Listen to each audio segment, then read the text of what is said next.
दोस्तों, आज की कहानी है ननद जी, आप मेरे लिए भी एक दो रोटी बना लिया करो। दोस्तों, कहानी शुरू करने से पहले अगर आपने हमारे चैनल को सब्सक्राइब नहीं किया है तो सब्सक्राइब कर लीजिए ताकि आपके पास पहुंचे हर नया वीडियो। रितु जल्दी जल्दी घर की तरफ कदम बढ़ा रही थी। उसे पक्का विश्वास था कि आज तो उसे डांट पड़ेगी ही पड़ेगी, क्योंकि ट्रैफिक के कारण आज वह लेट हो गई थी।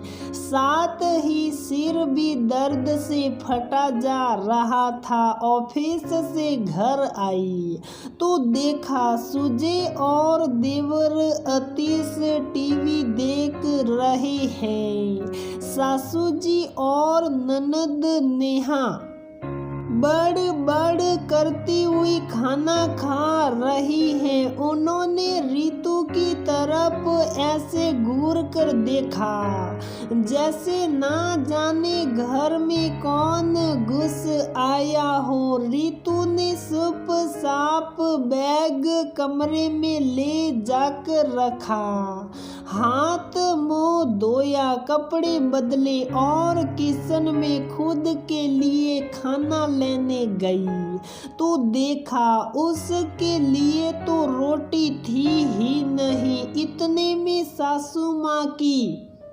आवाज आई, क्या ढूंढ रही है महारानी? रोज का तमाशा हो गया है तुम्हारा लेट आने का। अब यहाँ कोई नौकर तो लगा नहीं है जो तुम्हारे लिए रोटी सेक रखेगा। हमने रोटी सेक कर खा ली है, तुम अपने लिए रोटी सेक लेना। सुनकर रितु की आंखों में आंसू आ गए, पर उसने कुछ नहीं कहा।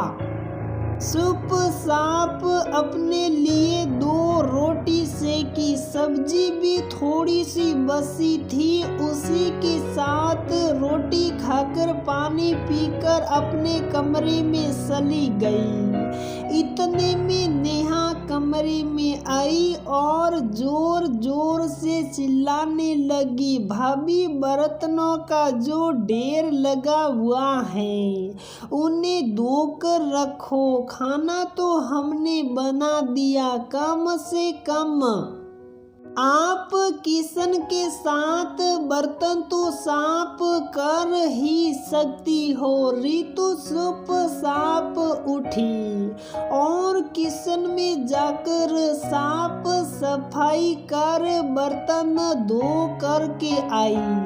रितु को बुरा तो बहुत लगता, पर कहती भी क्या? पति माँ के डर से साथ देता नहीं। माता पिता ने भी ये कहकर पल्ला झाड़ लिया कि बहू को तो घर का काम करना ही पड़ता है। कई बार सोचती कि जॉब छोड़ दूं, पर उसके बाद क्या? छोटी छोटी जरूरतों के लिए भी उसे अपने पति सुजय पर निर्भर होना पड़ता। और अगर सासू माँ को पता चल जाता तो वह दिन रात पैसे क्या पेड़ पर लगते हैं का ताना मारती रहती। अक्सर ऐसा ही होता था उसके साथ। जब भी कभी वह ऑफिस से आने में लेट हो जाती थी तो सब खुद के लिए रोटी बनाकर खा लेते थे, पर रितु के लिए कभी रोटी नहीं बनाते।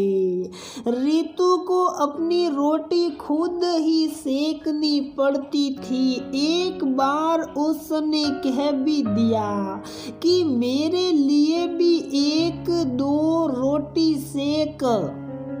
कर रख दिया करो तो उस पर तानों की जो बौछार हुई सो हुई। उसके माता पिता को भी ससुराल बुला लिया गया। उसके बाद से रितु ने तो कान ही पकड़ लिए। 1 साल की शादी में ही उसे इतना परेशान कर दिया गया। कई बार सोचती कि सब कुछ छोड़ छाड़ के कहीं चली जाए, पर एक औरत इतनी कमजोर नहीं हो सकती। एक दिन रितु की मौसी सास कुछ दिन रुकने के लिए उनके घर पर आई। 2-3 दिन तो ठीक रहे, लेकिन 4थे दिन रितु को आने में फिर लेट हो गया। पीछे से सासू जी का बढ़ाना शुरू हो गया। उस दिन रितु के मौसी सास ने गौर किया कि उसकी बहन अपनी बहू के साथ किस तरह से व्यवहार करती है, और रितु अपनी रोटी खुद बनाती है। जब दूसरे दिन रितु किचन में काम कर रही थी, उस समय मौसी जी उसके आई। मैं तुमसे बात करना चाहती हूँ, तुम ये सब क्यों बर्दाश्त करती हो? मैं समझी नहीं मौसी जी, आप क्या कहना चाहती हो? देखो बेटा, तुम आज के जमाने की नारी हो, अपनी लड़ाई खुद लड़नी पड़ती है। कब तक बर्दाश्त करती रहोगी? जब तुमको ये लोग घर का सदस्य ही नहीं मानते तो तुम किसके लिए ये सब करती हो? अपने आप से चैलेंज क्यों नहीं लेती? बाकी तुम खुद समझदार हो। रितु को मौसी जी की बात समझ में आ गई। सुजय और अतीश नाश्ता करके टिफिन लेकर ऑफिस जा चुके थे, तो उसने खुद का टिफिन बनाया और ऑफिस चलती बनी। रितु के ऑफिस जाने के बाद जब सासू माँ और नेहा किचन में आई तो देखा खाना तो तैयार ही नहीं है। दोनों माँ बेटी ने बड़ करते हुए अपने लिए पोहे तैयार किए और मौसी जी के साथ नाश्ता करने बैठी। देखा तुमने कैसे अपना टिफिन बनाकर चलती बनी, जैसे घर में पीछे कोई रहता ही नहीं। किस्मत ही खराब है मेरी तो। हाँ मौसी, देखो शर्म भी नहीं आती। यहाँ सास और ननद भूखी बैठी हैं और वह टिफिन लेके चलती बनी। अरे तो अपने पति और देवर को तो बनाकर खिला गई ना, और खुद का खाना भी खुद ही बनाकर गई है। फिर क्यों परेशानी हो रही है तुम दोनों को? क्या हम लोग उसके कुछ नहीं लगते? बहू हैं आखिर वो हमारी। अच्छा, वही बहू जिसके लिए 2 रोटी सेकने में भी तो तुम लोगों को शर्म आती है।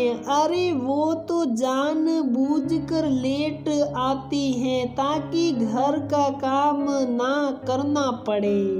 अच्छा, तो तुम लोग भी तो जानबूझकर उसकी 2 रोटी नहीं सेकते।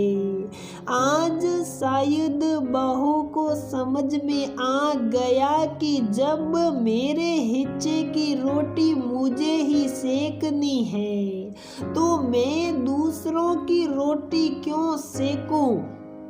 जो तुम लोग कर रहे हो वह भी तो वही दे रही है, गलत क्या है।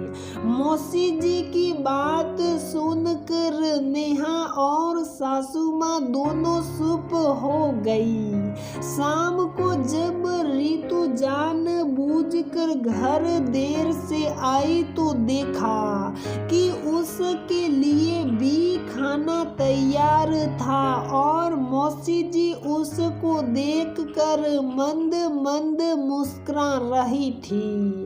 वाकई मौसी जी ने सच ही कहा था, जब तक खुद से चैलेंज नहीं लोगे दुनिया से लड़ नहीं पाओगे।